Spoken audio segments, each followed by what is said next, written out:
I'm Kylie.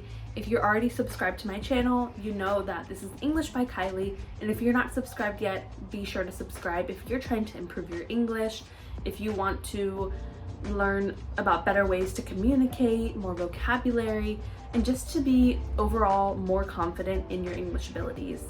So today I'm in my kitchen, as you can see. It's not the most organized right now, but that's besides the point. Today I thought we could talk about something that for me as a Spanish learner is really difficult. So I think the items that we use or that we see on a daily basis can be so hard to remember the names of. So for example, utensils in the kitchen or items that we use for cooking. These things can be really hard to remember just because we don't talk about them that much. We use them, but we don't talk about them unless we're at the store looking for it, or we're at a restaurant, or maybe we're cooking with some English-speaking friends or something like that. So I'm just going to go around the kitchen, talk about some things that might be difficult for me to remember in Spanish, so assuming that it might be also difficult for people in English to remember. We're just going to talk about what it's called, how we use it, so maybe you can improve that vocabulary as well. And let me know if this is useful and if there are any other parts of the house or parts of our daily lives where vocabulary is hard for you, and I'll continue this series because I think it's really useful. So let's get into it, let's get started, and let me know if you have any questions in the comments. Let's go.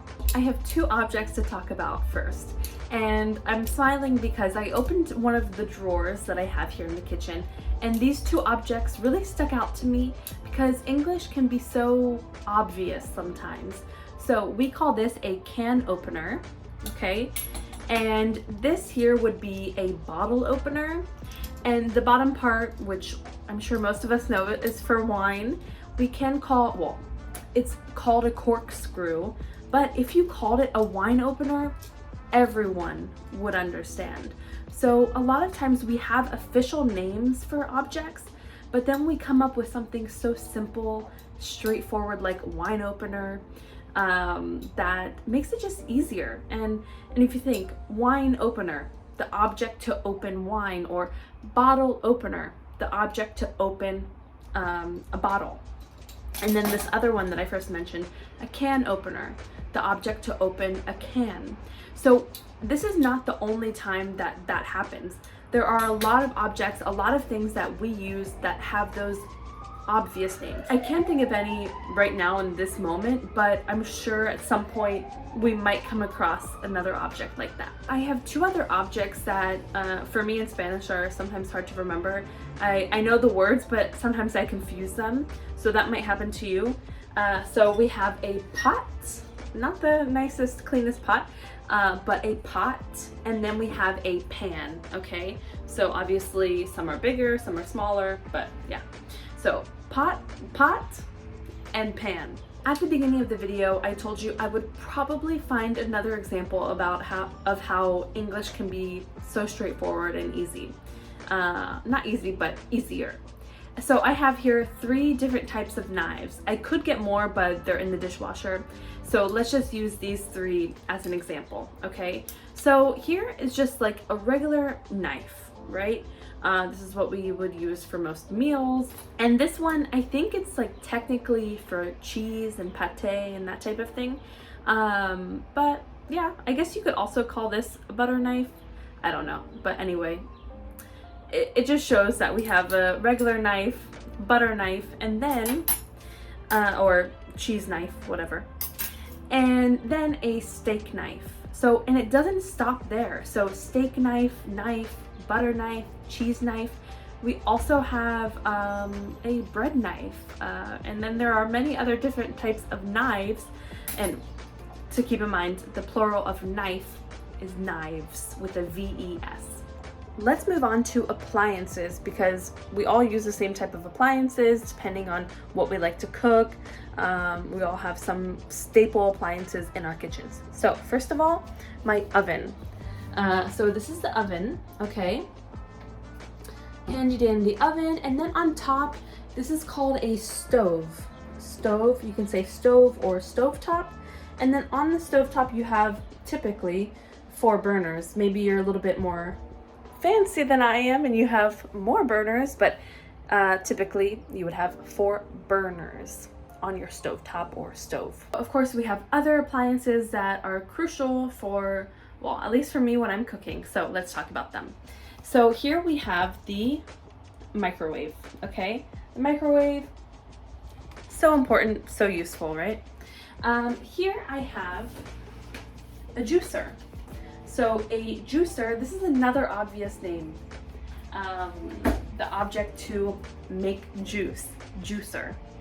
And then I have an air fryer, same thing, I just realized, air fryer to air fry your food. Let me know if you have one of these, because this is becoming a very popular appliance to have in your kitchen. I use it a lot. I use it to cook salmon, to cook potato, so many things. I love it so much. And then we have a blender. So this is my 3-in-1 Ninja blender. I use it not that much, but I really love it. So blender, another really obvious name. 2 other appliances that I do have are my toaster, okay? Another one, toaster, and then the refrigerator, okay? So I realize now that all of those names are very straightforward, except for the oven.